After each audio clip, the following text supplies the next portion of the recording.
Good afternoon, folks. Welcome to the first ESTER Customer Partnership Group Call 2019 to discuss important portions of Phases 2 and 3. My name is Jimmy Bashar with the ISO Stakeholder Affairs Group, and it's my pleasure to welcome my colleagues in the room with me here today. Me to my left. Christy Sonata from DMM. Brian Kurlinski from DMM. Eric Kim, Policy. Jill Powers, Policy. Rachel Lucas, Policy. Eureka Collado, IT. Thanks, folks. Moving on to the agenda slide on the second page. The agenda for today, as most recall, to discuss the ESTER 3 release, which has been bifurcated into the ESTER 3A and 3B releases, which will be our first topic of focus, followed by a discussion on the new data submittal requirements for ESTER Phase 2, and then ESTER Phase 3's bidding option implementation overview, and then lastly, we'll discuss the single LSE implementation overview for ESTER 3, and then of course we'll address any other questions received from stakeholders as well as the ISO responses to those questions. In addition, calls and webinars are recorded for stakeholder convenience, allowing those who are unable to attend to listen to the recordings after the meetings. Recordings will be publicly available on the ISO webpage for a limited time following the meetings. Of course, the recordings and any related transcriptions should not be reprinted without ISO's permission. And lastly, of course, if you have a question, please raise your hand by pressing #2.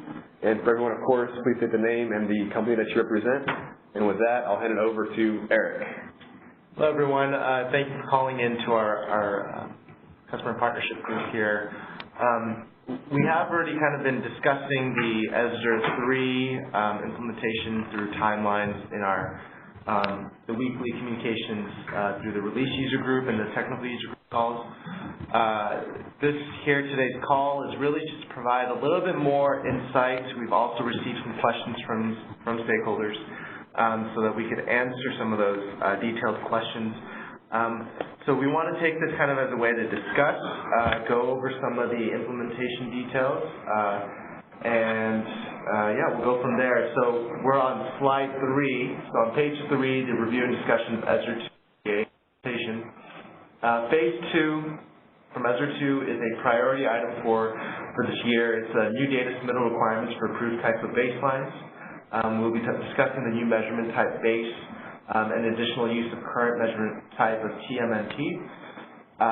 Next, we have the scope for ESTER Phase 3A, which is still slated for fall 2019.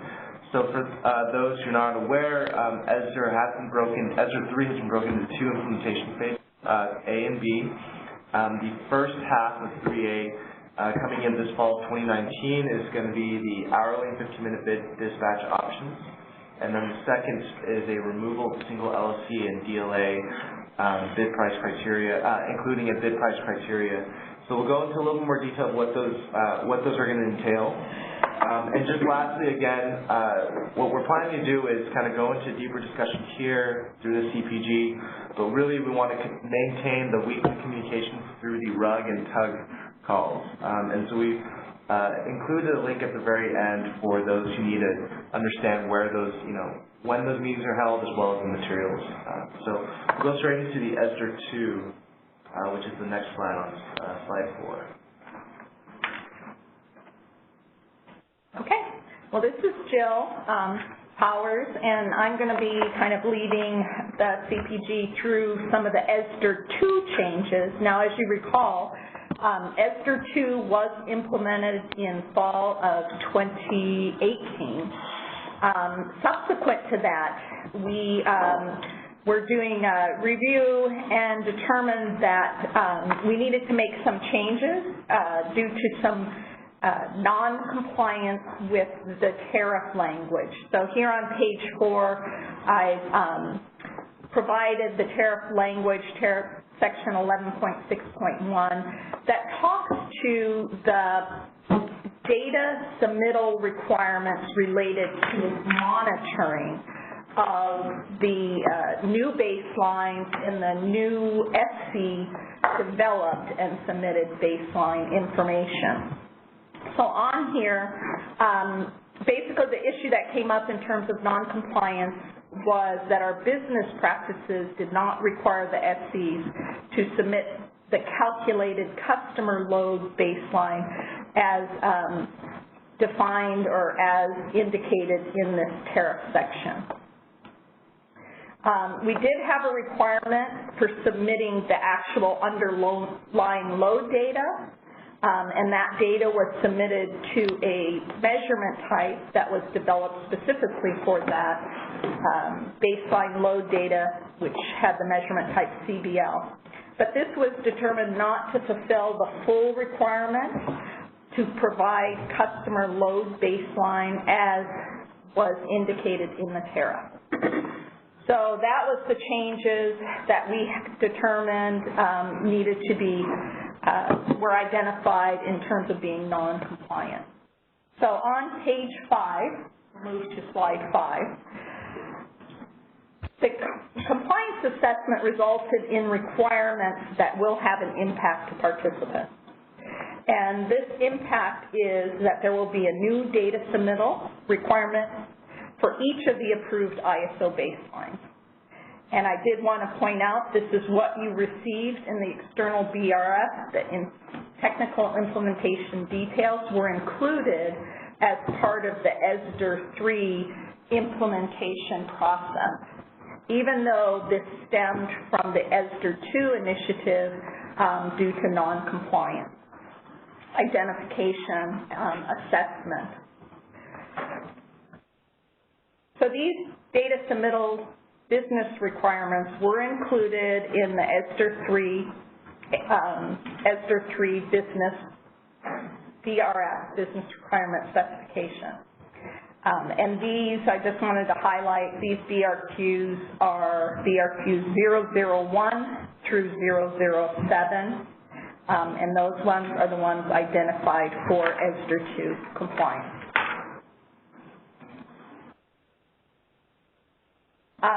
Again, just to identify, I've moved on to page 6 on the presentation, and we're really just, the next 2 slides are really just identifying, again, those business requirements that are in the business external BRF. The business requirement 001 and 002 do lay out system impacts, and this is where it identifies the need for an additional measurement type and a new measurement type of base, BASE. And then identifying that that base is where the customer load baseline data would be submitted with an hourly granularity. So those are the 2 big system impacts in the BRF. The other business requirements, as we move on to the next page, page 7, really identify impacts to the external participant, to the DRP or to the SC that is submitting the data.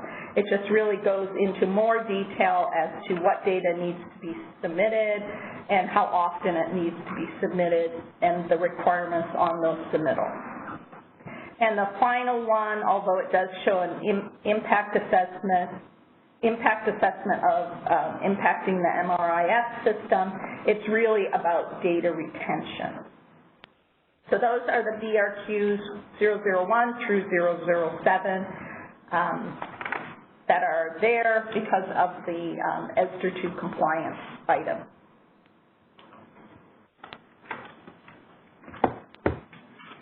Moving on to 8. We did within ESDR 2 in our business practice manual and our user guide, we did identify the various baselines, the new baselines, and the measurement type mapping. So we know that we need to update this, so the next 2 slides really just identify the new requirements. These requirements both are highlighted in blue. They're under ESDR 3A. Some of them may be related to 3A, but most of them are related to the ESDR 2 compliance. So you can see for load gen and the measurement types load gen and MBMA on page 8, there's really not any changes other than I think we may have identified that meter generator output would need to be included in some of the data submittals. And then if we move on to page 9,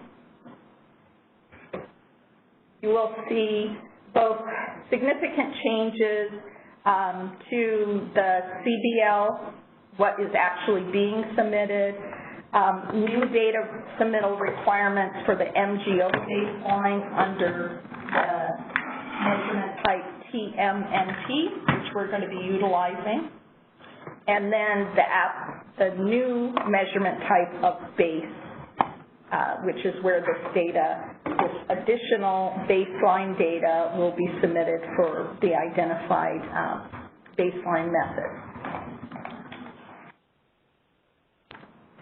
So before we move on to our next slide, slide 10, I do want to indicate that later in the presentation, and you have the presentation material, there were several comments that were received on the business requirement specification, and so we will be doing a Q&A, going through those comments and answering.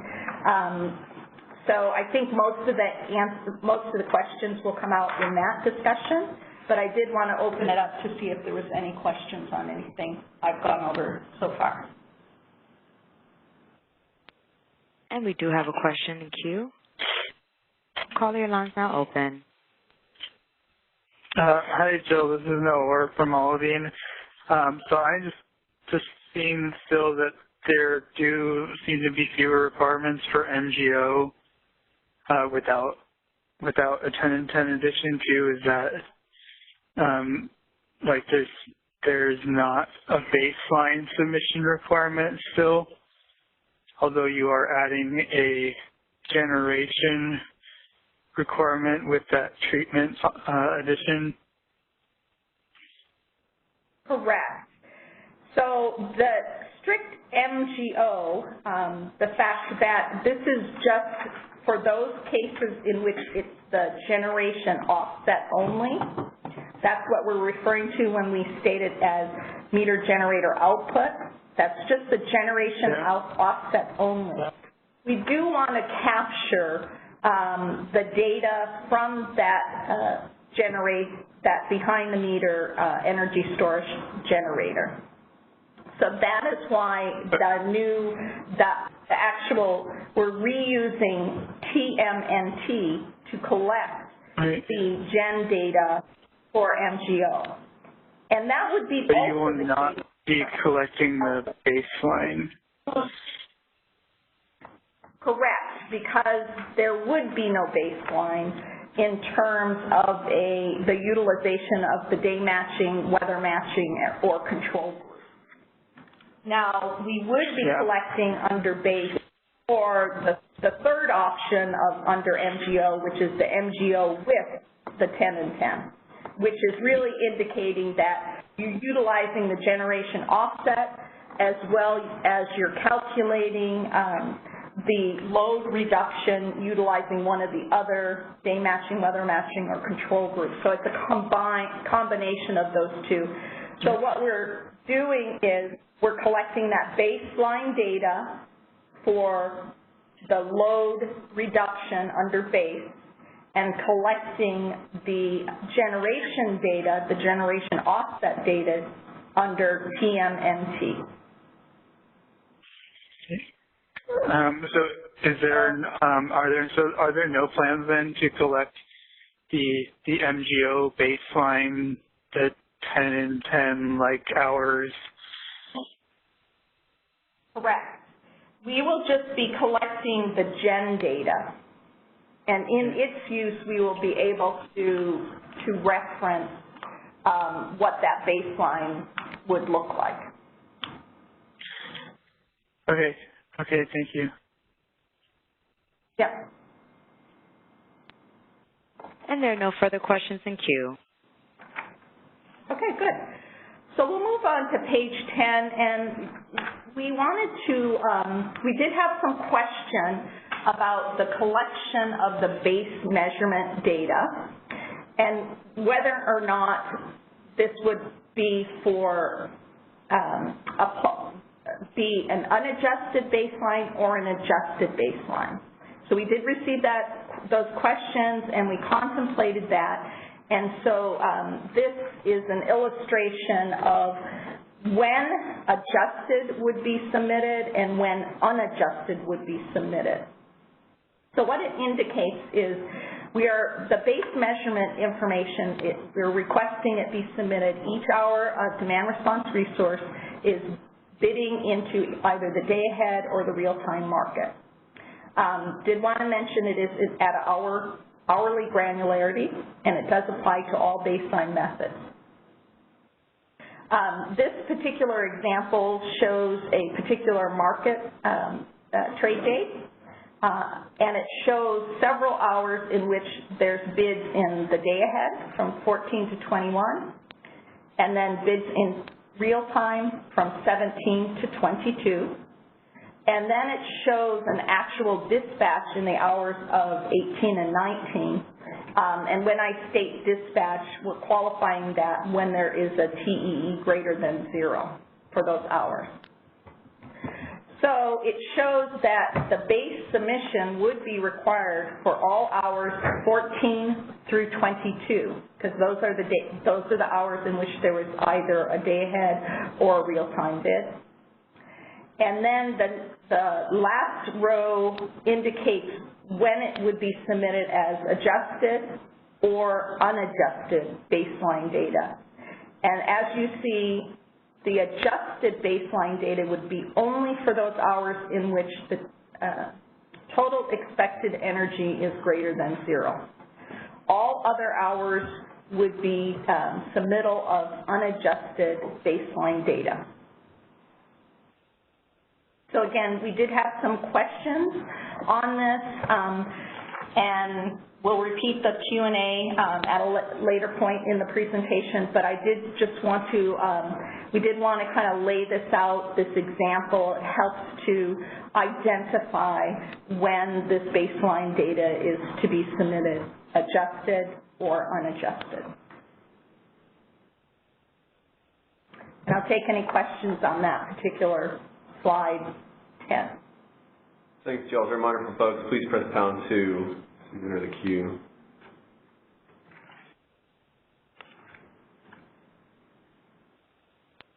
We will give that a moment, but at this time there are no questions in queue.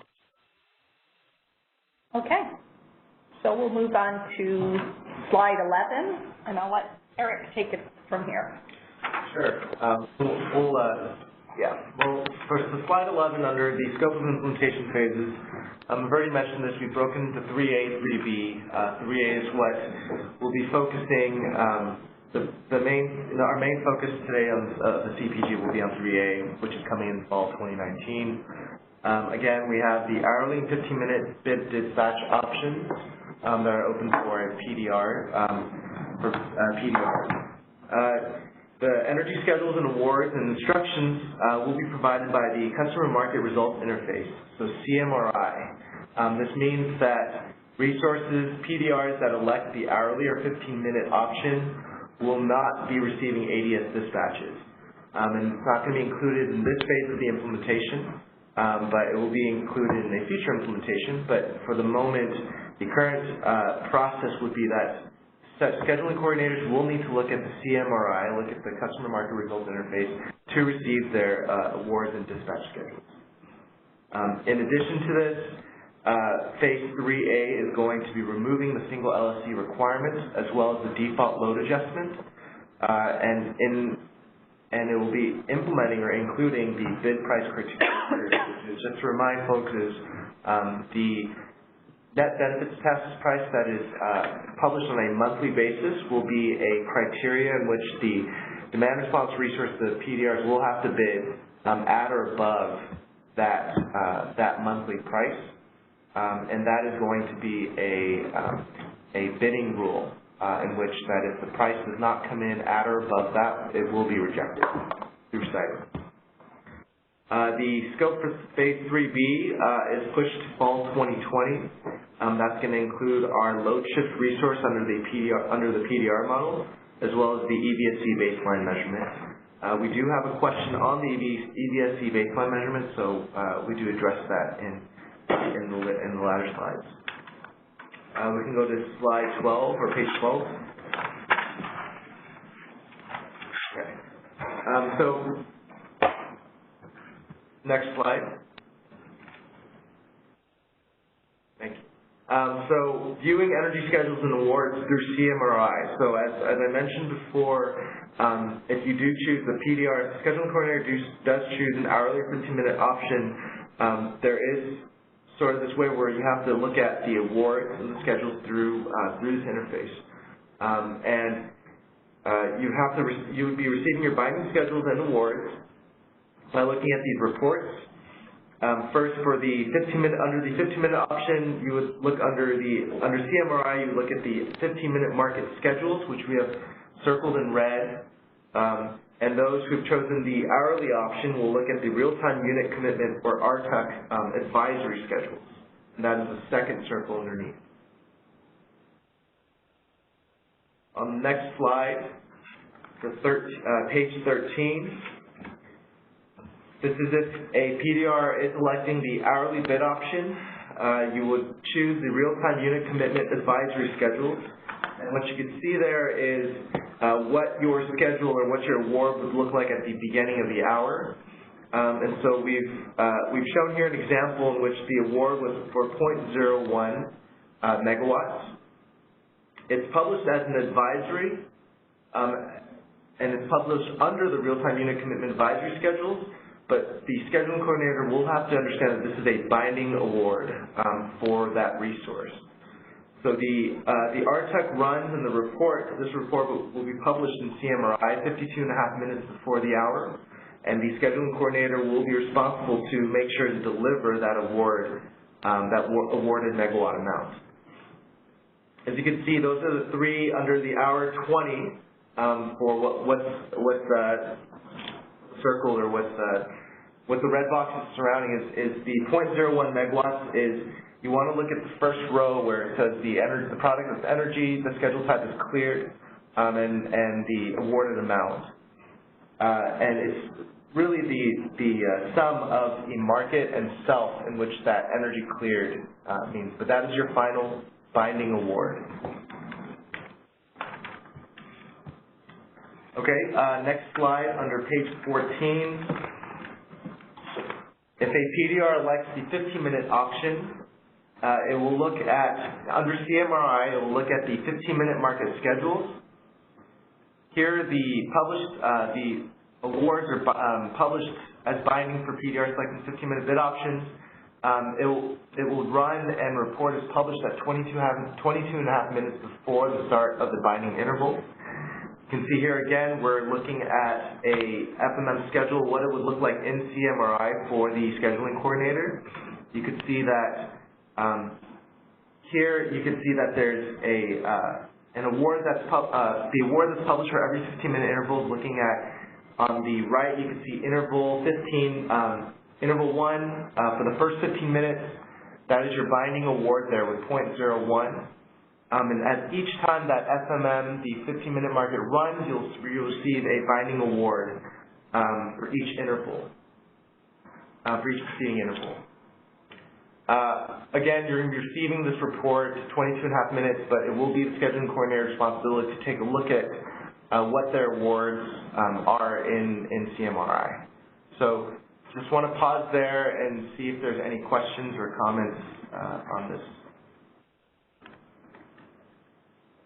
Once again, we will remind everyone to please press #2 on your telephone keypad to enter the question queue. We'll give it just a moment.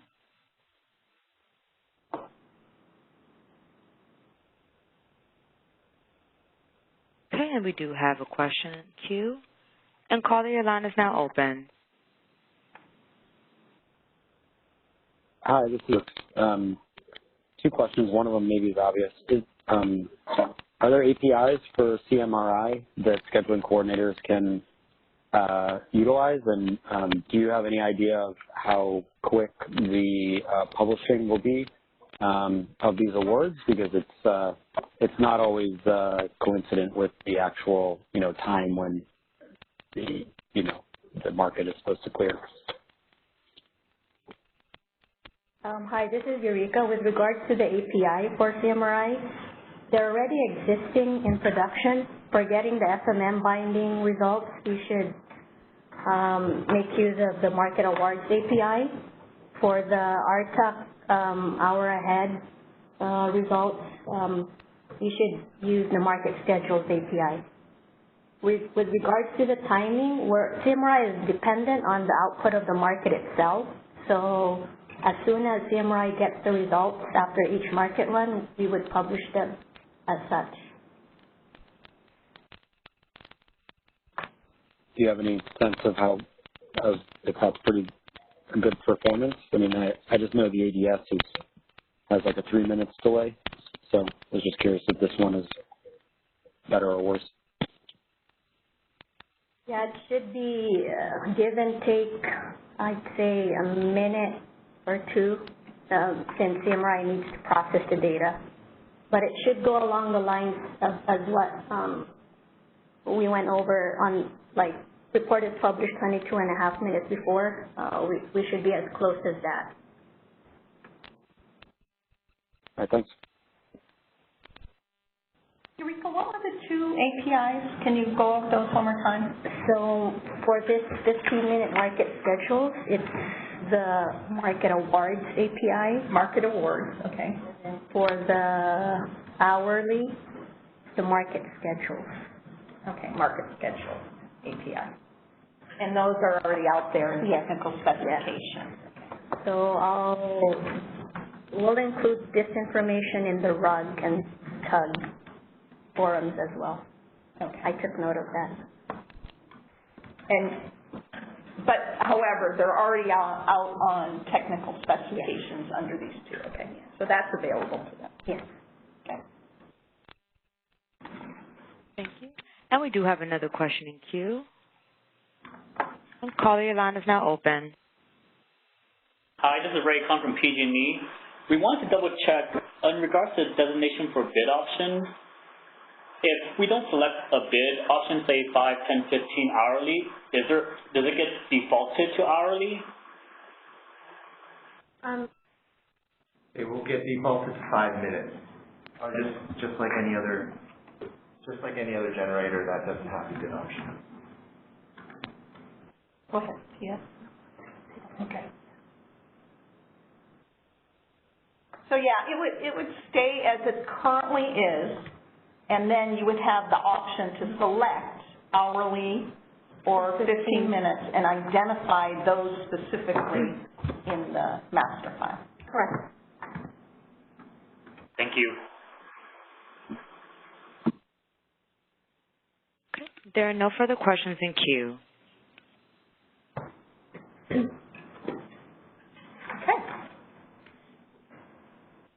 So you were done, right? Okay. So we're going to move on to the questions and answers. And the first questions are again on the ESDR 2 compliance business requirements. So the first one was related to BRQ 004. Which we have the information here on slide 15 in green, what that actual BRQ was. And this was the earlier question that Noor had brought up with respect to meter generator output. So as mentioned, the meter generator output with the 10 and 10 requires a base submittal. And again, as I mentioned, when we identify the use of a particular performance methodology, in this particular case with MGO, when you're stating MGO with 10 and 10, that's basically identifying that this is a combined combined performance methodology, which utilizes the generation offset as well as a baseline calculation for the load reduction. Now, I know we still use the 10 and 10 since ESDR 2, that's been opened up to all of the different day matching, weather matching, and control groups, but we just reuse that within our application. But that is signifying that you have both the gen offset and the load reduction. So that load reduction portion is what you'd be submitting to base. So it would only apply to MGO with 10 and 10.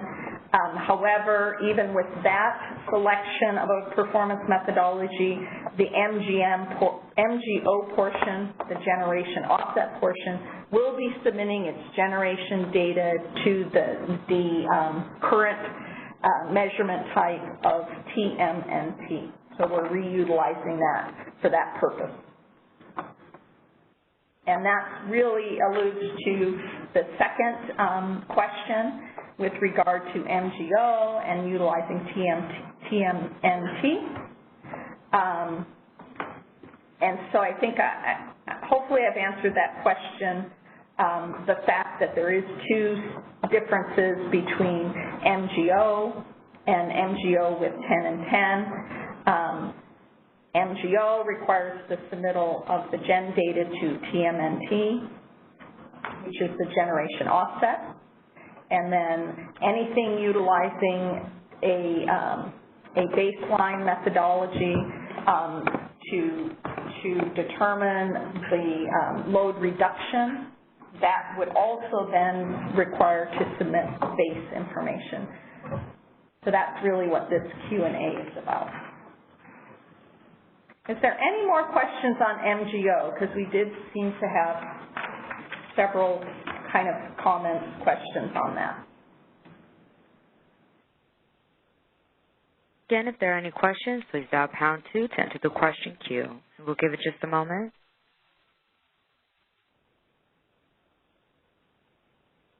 And caller, your line is now open. Hi, thank you. This is Carlos from IC. Maybe they covered it earlier, and you might find this repetitive. We are interested in the MGO that it's known with TNT, with 10 and 10, I'm sorry. So just to confirm, this will not, the data will not be submitted as gen or as base, it will be submitted as TMNT only? Well, you'd have to look at the full scope of what MGO would need to submit.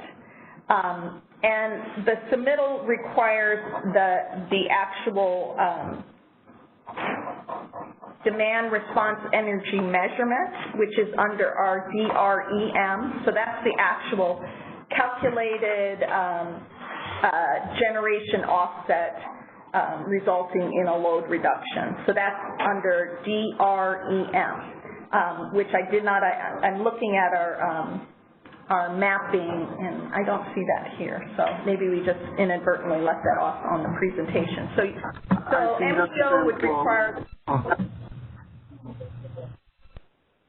Go ahead. Sorry, go ahead. No, I just wanted to say we understood that to be as CBL. Okay. I'm sorry, no. I'm okay. No, I'm mixing it. So the actual measurement will be sent as CBL, and I think the resulted calculated difference between the actual and the baseline we will be sending. Well, we originally thought that would be as gen as the other baseline methodologies for the simple MGO. So again, if you're just using MGO and it's generation offset only, there's going to be two measurement types in which you're submitting to. One is demand response energy measurement, which is DREM, the measurement type DREM. And then there is TMNT, which represents the gen of that behind the meter energy storage. So those are the two that you would be submitting.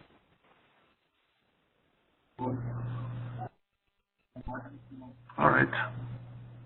I think we got it. There would be no requirement to submit. There would be no requirement to submit base or CBL if this is just a strict meter generator output. Right. Okay. Thank you. Oh, I'm sorry. Although I don't, like you mentioned, we don't see that DREM measurement type mentioned anywhere. I'm sorry. Yeah, that is the result. The DREM is being submitted to measurement type gen. I apologize. I was looking for DREM. I know that's the result is DREM, but it's actually being submitted to measurement type gen. Okay. Yeah, that makes sense. Yeah. So again, let me reclassify. The DREM value submitted in measurement type gen, that is the resulting performance data of the resource, and that takes into account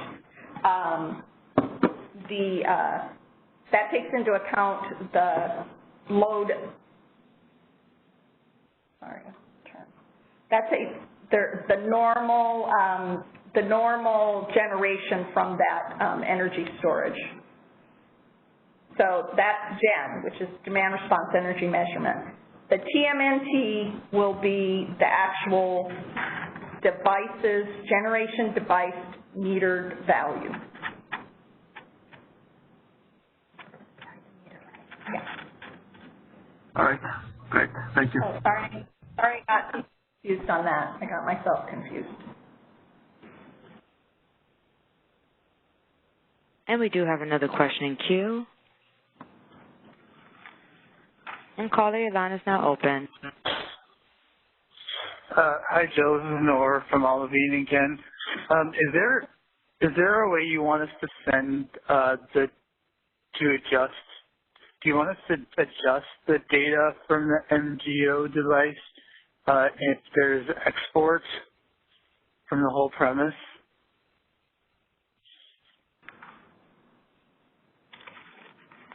We do not want to see the exported quantities.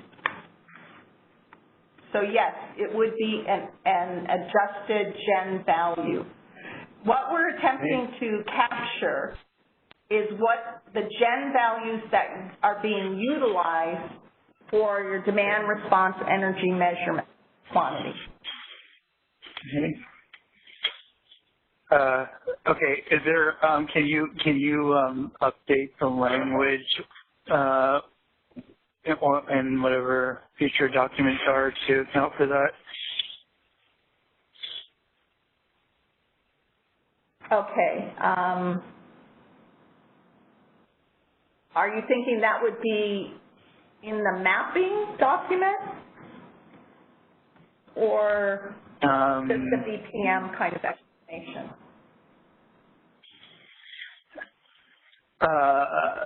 I don't know if you'd revise the what do you mean the mapping document? Okay. So within the BPM and on slides, we have it identified in slides 8 and 9. Yeah, that would be that would be helpful. Okay.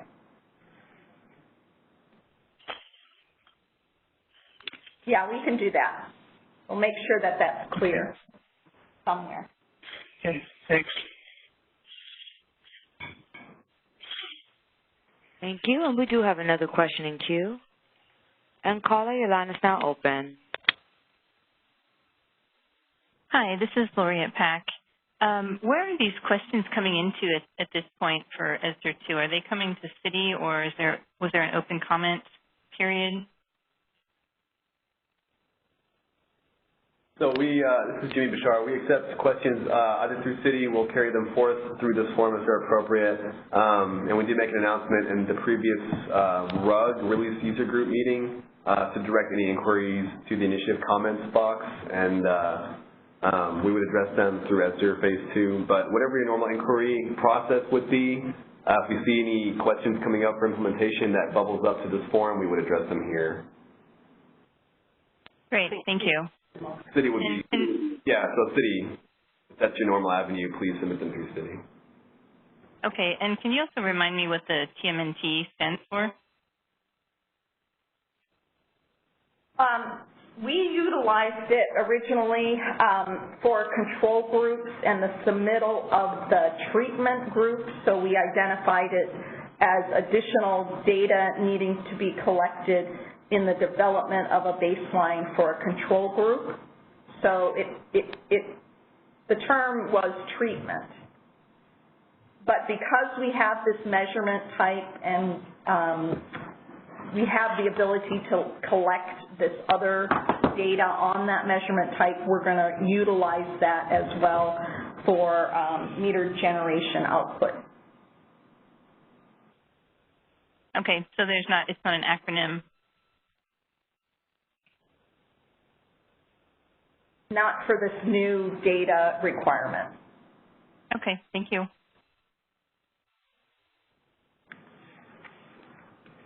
And there are no further questions in queue. Okay. So if we go on to 16.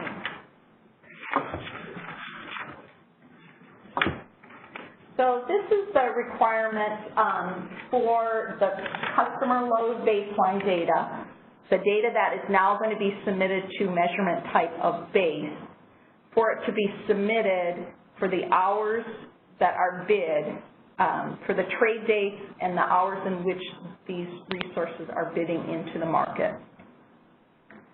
And so a couple of the questions were really just about why did we choose to require it for all bidding hours and not just for awarded hours. There was additional questions on whether or not this should be adjusted baseline data, and the fact that this might add to some complications in that calculation.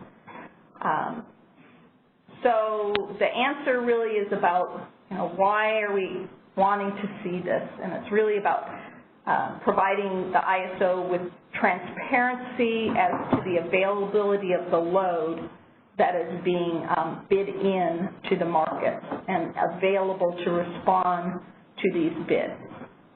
It also provides the ISO with historical reference information for these trade dates and hours in which the resource does receive an award or dispatch. So it's nice to have a lot of the historical information and not just when there is an award. And as we mentioned before, and what is exampled on page 10, slide 10, the ISO is looking for the data submitted for hours in which the resource is bidding only, that be unadjusted baseline data. And the only adjusted baseline data that we would be receiving would be for those hours in which there was a dispatch, or how we defined it, when the total expected energy is greater than 0. So that, again, the example on slide 10, we're trying to really clearly lay that out. The secondary question we had for BRQ6, which is really just about when should they start submitting this data, and there was a question about whether or not the ISO would receive an error for days in which they're submitting this data and they're not bidding. And all I can really say is that we will not have any specific logic or rules to not accept data when we're not doing any check against bids. We're just capturing data, and hopefully you'll be submitting just data when you have bids along with that. But really, the question kind of was an odd question, so let me kind of respond with the answer that we had here. ISO would like to capture the trade dates in which the resource is effective and bidding into the market. There would be no ability for resources to bid outside the start or end date, and that is the start or end date of an actual resource start or end date, because that's how the question was kind of laid out, so I wasn't quite clear of whether or not they were referencing whether or not we would accept the meter data went outside of the fact that they're bidding, or whether or not it was outside of when that resource that they were bidding into within the master file, whether or not it fell outside of the start or end date. So if the resource end dated, yes, we would not be able to receive that data because the resource has end dated, and we couldn't receive the data prior to the resource's start date for this base data. So kind of answering it in two different ways, because I wasn't quite sure what the question was. So is there any question on these two specific comments that we received on slide 16? We do have one question in queue. Okay. Caller, your line is now open. Hi, this is Carlos from SE. So just going to the reasoning behind the difference or the inconsistency on base data submittal and the previous DREM data submittal, which uses the awarded or the expected energy times.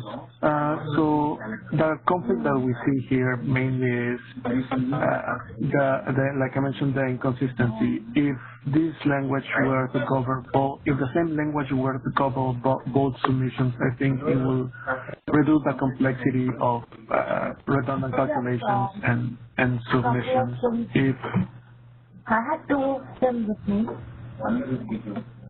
we will be expecting to perform baseline calculations on hours that we will not be awarded because there was bidding on it, and there will be additional complexity to the solution. So what would be, well, I guess my question is, what would be so terrible about using the same distinction or logic for both base and DREM submissions?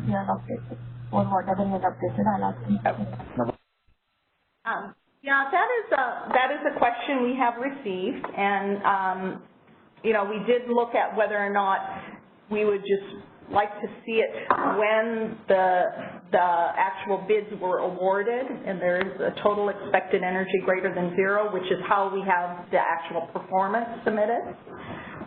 But we've recognized that we have these resources bidding in you know, many hours, and they're not receiving as many awards. And again, the differences between the two is one is being utilized for settlement purposes, and that's the GEN measurement type, or the demand response energy measurement.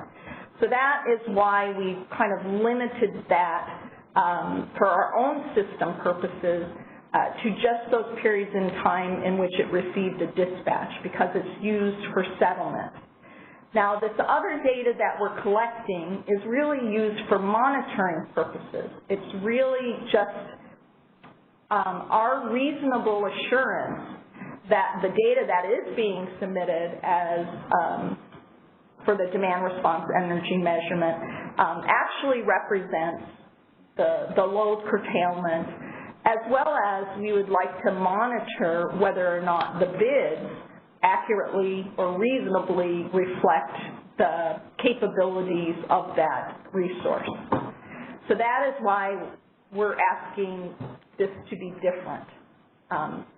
First of all, one is settlement, one is monitoring, and the other is under our monitoring, we want to see historical data. We want to see the buildup of the data, the information that's being utilized by the scheduling coordinators to develop and then calculate that performance measurement. So that's why we've chosen to ask for it outside of just the awarded hours. Now, we would like to receive your feedback. We do want to receive your feedback as to, you know, the potential, or what the potential complication this might present. There is an assumption by the ISO that there is some, that that a baseline has to be developed by these resources so that their bids appropriately reflect their capabilities during those hours. And so that's kind of like our assumption. All right. That Yeah. generating information. Okay, go ahead. Yeah, no, I guess my concern is more on the implement. There are two ones. I guess the first one, I'm not so familiar with the mathematical aspect of the calculation on hours that will not be awarded, used for monitoring, comparing against hours that were actually awarded, the values and the dates.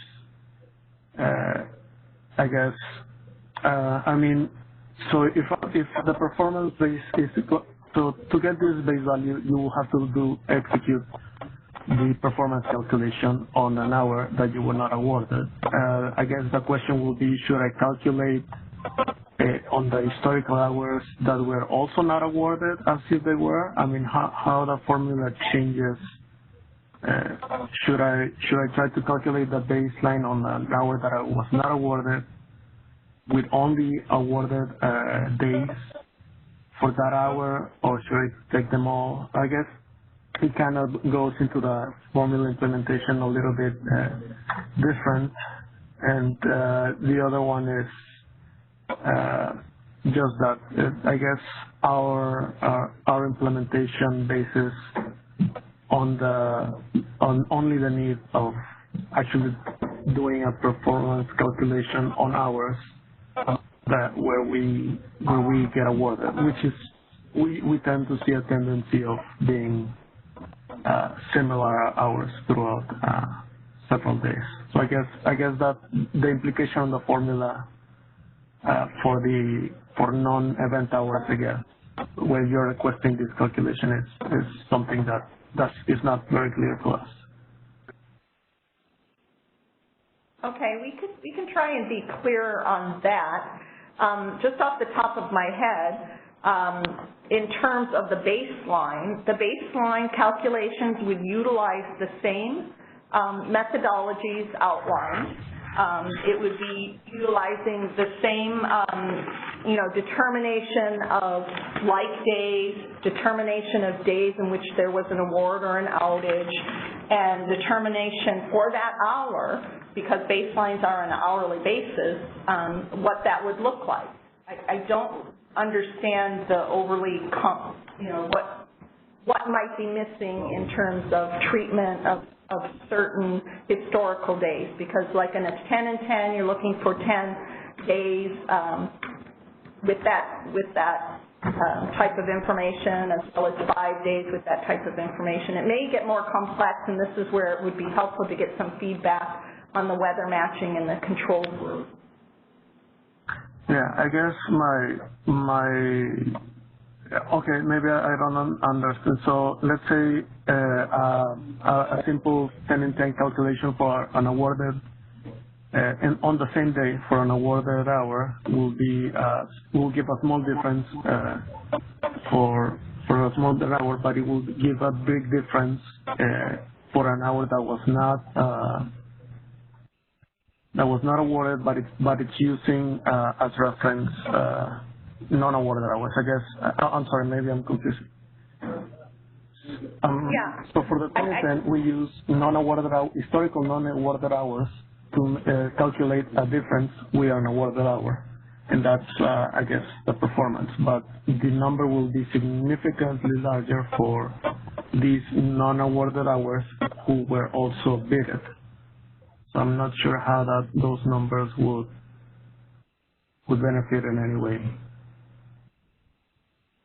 Yeah, so historically you would be looking at non-awarded hours, even though you're representing you're representing a baseline for a non-awarded hour. In your look back, you're still looking back at days in which that hour there was not an award. And we're not asking for the energy measurement, the demand response energy measurement for those bid hours. We're just looking for the baseline for the bid-in hours. Oh, right, yeah, I guess. Okay, so maybe the concern is our limitation on on providing one without the other. Our implemented process only calculates the base value when calculating the performance. So I guess that's on our side. So the performance, the resulting performance would only for those hours in which you had a dispatch when the TEE is greater than 0. It's just the baseline data that we're asking for all hours in which it was bid. Right. Okay. Yeah, I guess this is an implementation issue more than anything. Okay. Yeah, thank you. More detail, if you'd like to have further detail as you're, you can always set up a call via our client relations or stakeholder affairs, because we have had some more detailed Q&A with individuals that are developing their systems to be able to provide this. That sounds good. Thank you. Thank you, and there are no further calls in queue. Okay, let's go on to 17. So this is in relationship to BRQ 007. Data used for monitoring purposes are currently not available to participants. Will this be accessible to participants in the future? So in answering no, we're not planning to do any changes to what's available for the data that's being submitted for monitoring purposes only. It won't be viewable in MRAS for participants. Only the data that is being utilized for settlement will have that capability. So in answering, the ISO recommends the SC keep records of the data submitted into MRIS. Okay, let's move on to 18. Now these weren't related to specific DRQs, but we did get some other questions. Is there any documentation to address why we're implementing the base requirement to improve compliance? So there's just a general question about this new requirement. So again, I just want to reiterate the implementation of the base measurement type is to be in compliance with our ISO tariff section 11.6.1, which requires the submittal of the customer load baseline data along with the underlying load data. This data is needed to allow for visibility, review, and analysis of those derived data used in the SC calculated demand response performance submitted as settlement quality meter data. So it's just an extension of our need for data for monitoring purposes as we moved away from ISO calculated baselines to SC calculated baselines. In addition, the data provides the ability for the ISO to utilize sets of information, again, to assess the reasonableness of the baseline calculation, including any same-day adjustments that are applied. And having a historical set of base data will allow for monitoring of consistency with the approved methodologies, especially for resources that are infrequently dispatched, and this has been the case for our demand response resources. Okay, let's move to 19, please. A couple more questions. Final two questions. Has the ISO considered the performance storage implications for this additional information that is being requested and the storage of multiple versions of baseline? So did want to clarify that we are only collecting this data for intervals in which the resource is bidding, and we're not requesting historical data. And again, this is for the base data. We're not requesting historical base data, only as the resource is bidding into the market. That we are requesting it under load data, but that's the current requirement. The historical data is being submitted under load data. But this new base data will not have this additional, storage need that we see right now under the measurement type load. So we don't see this performance impact being an issue. And as for the requirement for storage, it's the same as other measurement types. And it talks about that in BRQ 007, which means that MRIS will have it online for a minimum of 24 months and offline archived for a minimum of an additional 60 months. But again, that's for ISO data retention. And then from a versioning, I guess there was an added versioning question, is the same. We keep only the last two versions of the data. And the final question was, if we submit unadjusted baseline on non-bid hours, will the ISO system reject or simply accept these values? And currently, there's no system requirement to restrict its submittal, just a business practice requirement. So yes, we have no way of knowing whether or not it's submitting adjusted or unadjusted. We're not asking for a separate identifier of it being adjusted or unadjusted. We're just requiring it to be submitted that way as a business practice. However, it may, if this business practice isn't followed, we may be able to start observing that in the monitoring of this data, and then we may need to have additional requirements or rules in place in the future.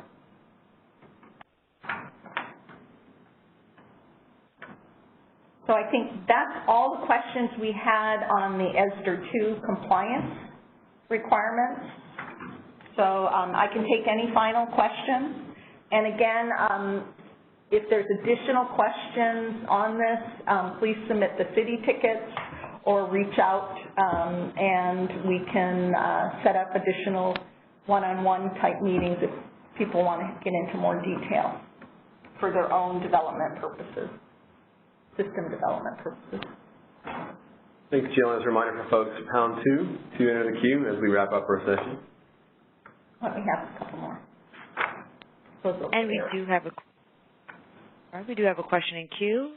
And caller, your line is now open. Hi, thank you. This is Carlos from SCE. The CBL data that was introduced last release, as well as this new TNT and the new base, it was initially not available to retrieve for feedback purposes. I'm wondering if there's going to be a change to that anytime soon.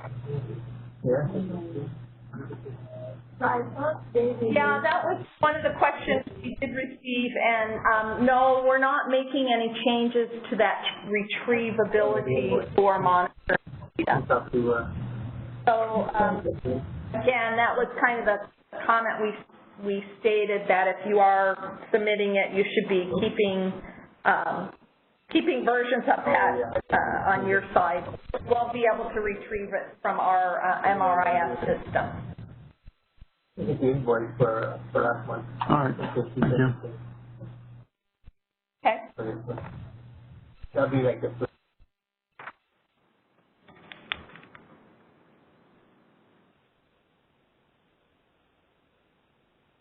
Thank you. And there are no further questions in queue. Okay, so then we're going to move on to more of the ESDR 3A questions received. I'll turn it over to Thea. Okay, so thank you, Jill. In the next few slides, we will be going over the Q&A that we have received for ESDR 3A. I'm just going to be reading the questions here.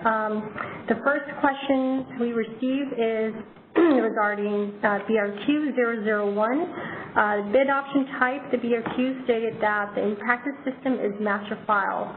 When register bid option type, do you also mean RDT, since that is MP's use? Also, when mentioned registration, is that also should be DRS system? Please clarify. There is no impact to DRS for the bid dispatchable options. The impacted system is just master files. So basically, the scheduling coordinator will see new fields on the GRDT. So the new version of GRDT version 13 is available on the release planning webpage under Fall 2019 master file documents. As Eric mentioned earlier today, we will be defaulting them to 5 minutes if the scheduling coordinator haven't selected the bid dispatchable option. So if you pull the new version GRDT, you'll see a new field. It's right next to the discrete dispatchable. It's called bid dispatch option for PDR. Scheduling coordinator can utilize this field to select the 60 or 15-minute bid dispatchable options through the master file UI for PDRs only. Again, for RDR, we'll be setting this to 5 minutes. And the next question, basically, let's see here. We were wondering from the 5-minute bid dispatchable option, is the data derived from the calculation or actual telemetry? Clarification of 5-minute dispatchable PDRs. How long of a notification would be noted to MPs?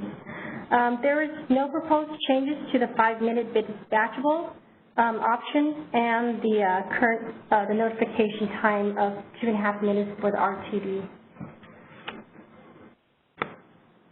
So I'll stop for questions.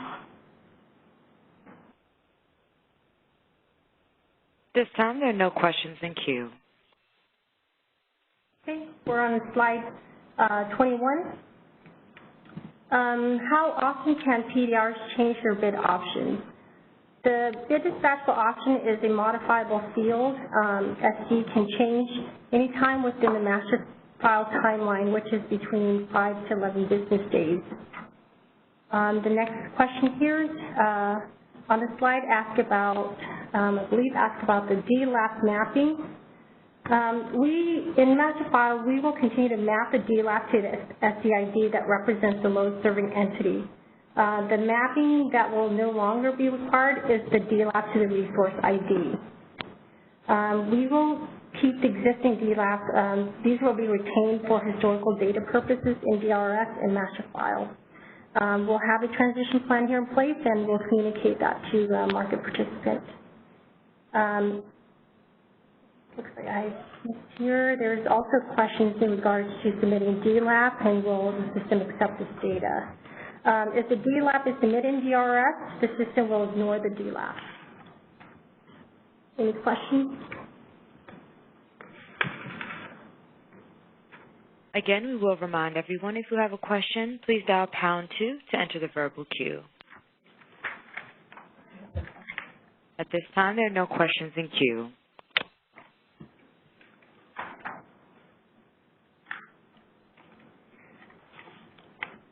Okay, so we're on page 22. This is in regards to DRQ 245, NBT price threshold, the real-time market system. Question is, go back. DRQ 240 listed RDRR, PDR, and PDR LSR, yet in DRQ 245, RDR is not listed. There is no proposed changes to this rule, so there is an existing bid floor of $950 for RDR in real time. And the next question has to do with the data retention for bids. Is there any restriction to how many bids can be submitted? Again, there's no changes to the current data retention. I think it's 39 months, is that correct? And there's no restriction as to how many bids are submitted. However, the submittal would be based on the master file timeline. And I'll hand this over to Eric. Our last set of questions really is references our ESER 3B, which is having our EBSE baselines, but we thought it would be still helpful to answer those questions for those market participants who are interested.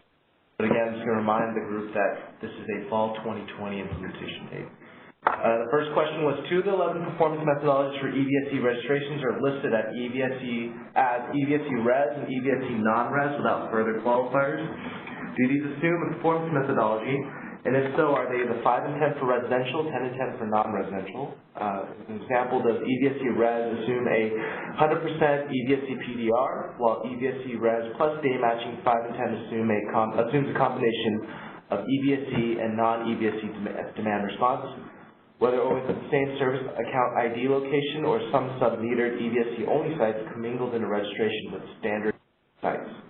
So our answer to this first question here is yes, an EVSE residential will use a 5 and 10, and the EVSE non-residential would use a 10 and 10 methodology. And going into that example that was listed in yes, the EVSE res plus day matching 5 and 10 allows for a combination of the EVSE and the non-EVSE demand response, allows them to combine as long as the combination is associated with a single service account ID. The second question that we got was to confirm ISO staff commitment that EVSE res and EVSE non-res will be able to be combined into a single PDR, and that the scheduling coordinator would be responsible for calculating separate baselines and settlements before aggregating based on the respective performance methodologies, as was the case when the new baseline methodologies were implemented with ESER 2 in November 2018. So here, the EVSE non-res and res, so residential and non-residential and residential will be able to combine into a single PDR, but they would need to elect the EVSE non-residential option and perform a 10 and 10 EVSE calculation, and not a separate 5 and 10 and 10 and 10 and adding the two together. Now, if that PDR aggregation is 100% residential, the DRP can elect the EVSE residential 5 and 10 methodology.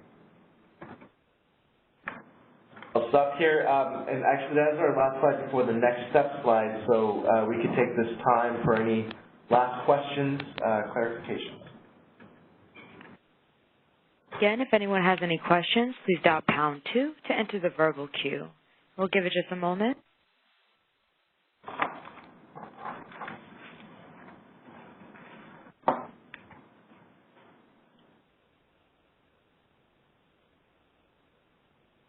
Okay, at this time, there are no questions in queue. Great, thank you. Let's go to the next slide, 23. Sorry, 24. Thank you. So our next step slide here, where the ISO is not anticipating future CPGs for the remaining implementation details, we think that the rest in terms of the VRQs that you've seen today, as well as the timelines, will be communicated via the RUG and TUG calls. The RUG and TUG, the release user group and technical user groups, switch off by weeks. So one week it will be the release user group, and then the next week it's the technical user group. We have that web page available for you on the second bullet there, that link.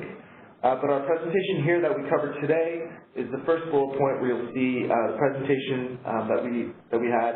And as Jill kind of mentioned as well, if there's any individual questions or things we could clarify in what we presented in information today, feel free to reach out through your city ticket, and we'll make its way over to us, and we can help answer those questions.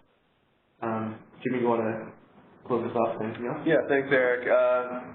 Thanks, folks, for joining us. Nothing much else to add except for the recording to be available for the next couple of business days, and we appreciate your time as we tackle these questions. So please have a great rest of your day.